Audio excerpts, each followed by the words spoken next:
నమస్తే, welcome to 99 TV time to ask ప్రోగ్రామ్కి స్వాగతం. సీనియర్ జర్నలిస్ట్ సాయికృష్ణ గారితో.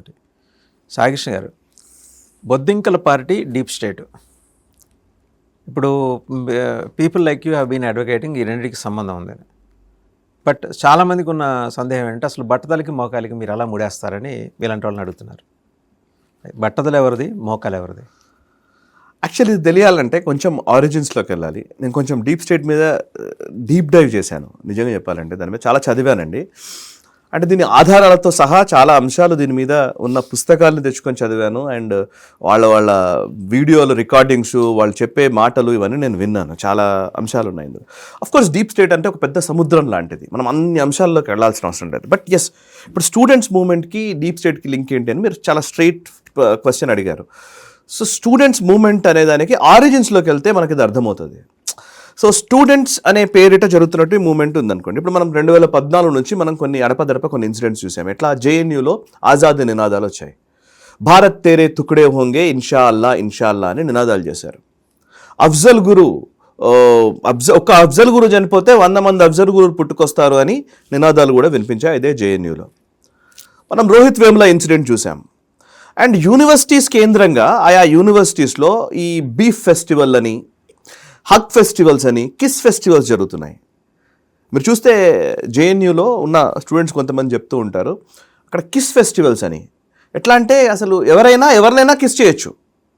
అంటే ఒక గ్రూప్ ఆఫ్ స్టూడెంట్స్ జమై ఉంటారు, ఎవరినైనా కిస్ చేయొచ్చు, ఎవరినైనా హగ్ చేసుకోవచ్చు, ఎవరితోనైనా ఉండొచ్చు. ఇది ఇండివిజువల్ చాయిస్ అనే కోణంలోకి తీసుకొచ్చారు దీన్ని.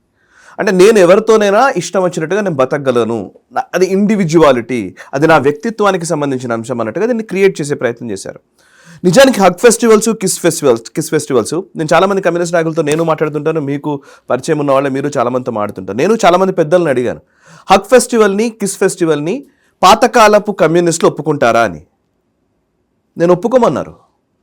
అండ్ ఇంకోటి, ఎదుటి ధర్మాన్ని దూషించే విధానాల్ని మీరు ఒప్పుకుంటారని అడిగాను. ఈవెన్ ఈరోజు పుచ్చలపల్లి సుందరయ్య గారు బతికున్నా, లేకపోతే చంద్రరాజేశ్వరరావు గారు బతికున్నా కానీ అఫ్జల్ గురువులు అంటాడు మళ్ళీ పుట్టాలంటే ఒప్పుకుంటాడా? అర్థమైంది కదా.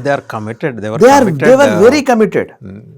సో మీరు గమనిస్తే పాత కమ్యూనిస్టులకి ఈ కొత్త కమ్యూనిస్టులకి చాలా డిఫరెన్స్ ఉంది. ఇప్పుడు మీరు వెస్టర్న్ వరల్డ్లో కూడా, ఇప్పుడు ప్రపంచవ్యాప్తంగా ఉన్నటువంటి కమ్యూనిజంని మనం గమనిస్తే, మనం భారతదేశంలో కమ్యూనిస్ట్ పార్టీలు అనుకుంటాం కమ్యూనిజం అంటే. No, it's not. కమ్యూనిస్ట్ పార్టీలు పొలిటికల్గా ఫెయిల్ అయ్యాయి. అండ్ కమ్యూనిస్ట్ పార్టీలు వాళ్ళ ఐడియాలజీ, వాళ్ళ భావజాలం కూడా అంతరించిపోయింది. కానీ ఇప్పుడు మాట్లాడుతున్నది నియో కమ్యూనిజం. ఇది కొత్త కమ్యూనిజం. ఈ కొత్త కమ్యూనిజం ఎలా ఉంటుందో తెలియాలి అని అంటే పాత కమ్యూనిస్టులకి వీళ్ళకి డిఫరెన్స్ అర్థమైతే మనకు అది అర్థమవుతుంది సార్. డిఫరెన్స్ ఏంటి అని అంటే, ఈ మధ్య కాలంలో మనం రష్యా యుక్రెయిన్ యుద్ధం జరిగింది. రష్యా యుక్రెయిన్ యుద్ధం జరిగిన టైంలో పాత కమ్యూనిస్టులు ఎవరైనా సరే, మీరు సిపిఎం నాయకులు ఎవరిని అడిగినా కానీ, సిపిఐ నాయకులు ఎవరితో మాట్లాడినా కానీ, మీరు రష్యాకి సపోర్ట్ చేస్తారా, యుక్రెయిన్కి సపోర్ట్ చేస్తారంటే యుక్రెయిన్ని పూర్తిగా వెస్టర్న్ బ్లాక్ సపోర్ట్ చేస్తుంది. యూరోపియన్ దేశాలు, అమెరికా సపోర్ట్ చేస్తున్నాయి యుక్రెయిన్కి. ఇంకోవైపు రష్యా ఉంది. రష్యాని సపోర్ట్ చేస్తారా, యుక్రెయిన్ సపోర్ట్ చేస్తారంటే రష్యానే సపోర్ట్ చేస్తారు. మన దగ్గర ఉన్న కమ్యూనిస్టులు అందరూ, ఈరోజు మన టీవీ ఛానల్లో చర్చల్లో పాల్గొనే వాళ్ళందరూ రష్యాకు అనుకూలంగానే మాట్లాడతారు. కానీ మీరు వెస్టర్న్ బ్లాక్లోకి వెళ్తే సోకాల్డ్ కమ్యూనిస్టులు, ఈరోజు డీప్ స్టేట్ అని చెప్పబడే కమ్యూనిస్టులు, వాళ్ళందరూ ఈరోజు ఇప్పుడు స్టూడెంట్ యూనియన్ల పేరిట వాళ్ళకు వస్తున్న డబ్బులు, ఇప్పుడు అభిజిత్ దిప్కే లాంటి వాళ్ళు, అభిజిత్ దిప్కే కావచ్చు, ఈవెన్ ఆ పర్టికులర్ ఈ యంగ్ జనరేషన్కి సంబంధించినటువంటి ఈ కమ్యూనిస్టులు ఎవరైతే ఉన్నారో, ఈవెన్ కన్హయ్య కుమార్ కావచ్చు, ఉమర్ ఖాలిద్ కావచ్చు, షార్జీల్ ఇమామ్ కావచ్చు, వీళ్ళందరూ నియో కమ్యూనిస్టులు. సమస్య ఏంటంటే కన్ఫ్యూజ్ అవుతున్నారు. ఆ పాత కమ్యూనిస్టులు వీళ్ళు మనోళ్ళే ఏమనుకుంటున్నారు. కానీ కాదు, పేరుకు మార్క్స్, కార్ల్ మార్క్సో, లెనినో, ఎంగిల్సో ఇట్లాంటి పేర్లు చెప్తారు. కానీ అసలు వీళ్లకు వెస్ట్రన్ బ్లాక్ నుంచి ఫండింగ్ వస్తుంది. అసలు అమెరికా ఫండింగ్ కమ్యూనిస్టులకు రావడం ఏంటి? ఇది కదా క్వశ్చన్. ఇప్పుడు నేను అన్నాకన్నా ఈ నియో కమ్యూనిస్టులు, ఈ వెస్ట్రన్ బ్లాక్ నుంచి ఫండింగ్ తీసుకుంటున్నటువంటి ఈ కమ్యూనిస్టులు ఉక్రెయిన్ని సపోర్ట్ చేస్తారు, రష్యాకి వ్యతిరేకంగా వీళ్ళు మాట్లాడతారు. ఎలా ఈ నియో కమ్యూనిజం వచ్చింది అని అంటే, పాతకాలానికి కొత్త కాలానికి డిఫరెన్స్ ఏంటి అని అంటే, దానికి ఒక ఆరిజిన్స్లోకి వెళ్తే అర్థమవుతుంది.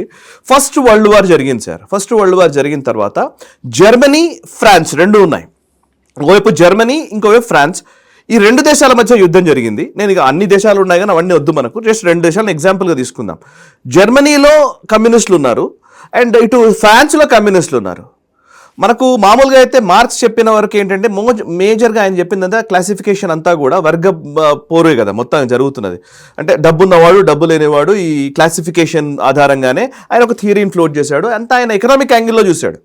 కాల్ మార్క్స్ అంతా మాక్సిమం ఎకనామిక్ యాంగిల్లోనే చూశాడు. ఆయన కల్చరల్ యాంగిల్లో చాలా తక్కువ నిజంగా మాట్లాడితే. బట్ తర్వాత కాలంలోకి వచ్చిన తర్వాత ఈ ఫస్ట్ వరల్డ్ వార్ జరిగిన తర్వాత ఇటు ఫ్రాన్స్లో ఉన్న కమ్యూనిస్టులు, జర్మనీలో ఉన్న కమ్యూనిస్టులు ఇద్దరు కూడా కొట్లాడుతున్నారు. ఎవరి కోసం? వాళ్ళ మదర్ ల్యాండ్ కోసం, లేదా వాళ్ళ ఫాదర్ ల్యాండ్. అటువైపు కొంతమంది ఫాదర్ ల్యాండ్ అంటారు. సో దానికోసం కొట్లాడుతున్నారు. అంటే ఏంటి? నా దేశం కోసం కొట్లాడతానని ఇక్కడ కమ్యూనిస్ట్ అంటున్నాడు, నా దేశం కొట్లాడతానని అక్కడ కమ్యూనిస్ట్ అంటున్నాడు. యాక్చువల్లీ ప్రపంచ కార్మికుల అరాయకం కండి అనే ఫిలాసఫీలో వచ్చినటువంటి కమ్యూనిజం కదా ఇది. మొత్తం వరల్డ్ ఈజ్ వన్ అనుకున్న కాన్సెప్ట్ కదా. అసలు బార్డర్స్ ఉండకూడదు అన్నది కదా కమ్యూనిజం ఉద్దేశము. అంటే డబ్బున్నవాడు డబ్బు లేనివాడు వీళ్ళిద్దరి మధ్యలోనే వ్యత్యాసాలు ఉంటాయి, దీన్ని మనం సెట్ చేయాలనంటే సోషలిజం రావాలి, వాటెవర్ ఈ థియరీలన్నీ వచ్చాయి. ఈ ఫస్ట్ వరల్డ్ వార్ తర్వాత సోకాల్డ్ కమ్యూనిస్టులు, ఆ సెకండ్ జనరేషన్ థర్డ్ జనరేషన్ కమ్యూనిస్టులకి ఒక్కసారిగా అరే ఇదేంటి అనే క్వశ్చన్ రైజ్ అయింది. అప్పటి కమ్యూనిస్ట్ ఐడియాలజీస్ ఎవరెవరంటే George Lukacs, Theodor Adorno and Horkheimer something కొన్ని పేర్లు ఉంటాయి. థియోడర్ అడార్నో, జార్జ్ లుకాక్స్ ఇట్లాంటి పేర్లు. వీళ్ళందరూ second generation communist leaders marks తర్వాత. వీళ్ళు ఏం చేశారంటే దీని మీద మనం వర్క్ చేయాలి అనుకొని ఫస్ట్ వరల్డ్ వార్ జరిగిన తర్వాత 1918, 1920 ఆ టైంలో జర్మనీ కేంద్రంగా ఇన్స్టిట్యూట్ ఆఫ్ సోషల్ రీసెర్చ్ అనే ఒక ఆర్గనైజేషన్ స్టార్ట్ చేశారు. ఇన్స్టిట్యూట్ ఆఫ్ సోషల్ రీసెర్చ్ కాస్త తర్వాత కాలంలో ఫ్రాంక్ఫర్ట్ స్కూల్ అయింది. వాళ్ళ మనం మాట్లాడుతున్న Frankfurt school origin institute of social research. ఆ సోషల్ రీసెర్చ్ స్టార్ట్ చేసి వాళ్ళు వర్క్ చేస్తున్న టైంలోనే అప్పుడే హిట్లర్ రైజ్ మొదలైంది. జర్మనీలో హిట్లర్ పెరగడం మొదలుపెట్టాడు.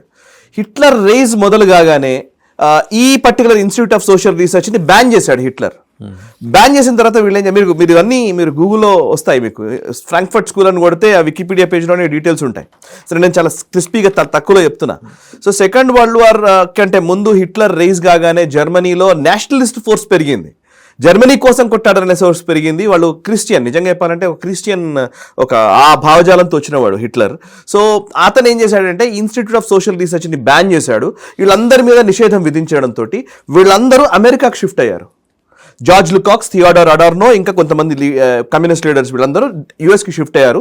యుఎస్లో కొలంబియా యూనివర్సిటీ, షికాగో యూనివర్సిటీ, ఈ రెండు యూనివర్సిటీస్ కేంద్రంగా వీళ్ళు వర్క్ చేయడం మొదలుపెట్టారు. ఇక్కడ అసలు స్టోరీ మొదలవుతుంది. అంతకుముందు చెప్పేది ఇన్స్టిట్యూట్ ఆఫ్ సోషల్ రీసెర్చ్ కాస్త తర్వాత కాలంలో ఫ్రాంక్ఫర్ట్ స్కూల్ అయింది.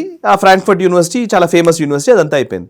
ఇక్కడ వీళ్ళు Colombo university and Chicago university కేంద్రంగా వీళ్ళు వర్క్ మొదలుపెట్టి ఏం చేశారంటే మార్క్సిజం, అంతకుముందు కాల్ మార్క్స్ చెప్పింది ఫైనాన్షియల్ అంశాల గురించి మాట్లాడాడు. ఆర్థిక అవకతవకలు,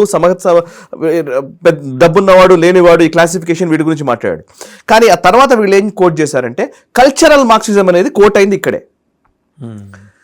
కల్చరల్ మార్క్సిజం వచ్చిన తర్వాత వీళ్ళు ఒక వర్డ్ని కాయిన్ చేశారు. అదేంటంటే క్రిటికల్ థియరీ అంటారు.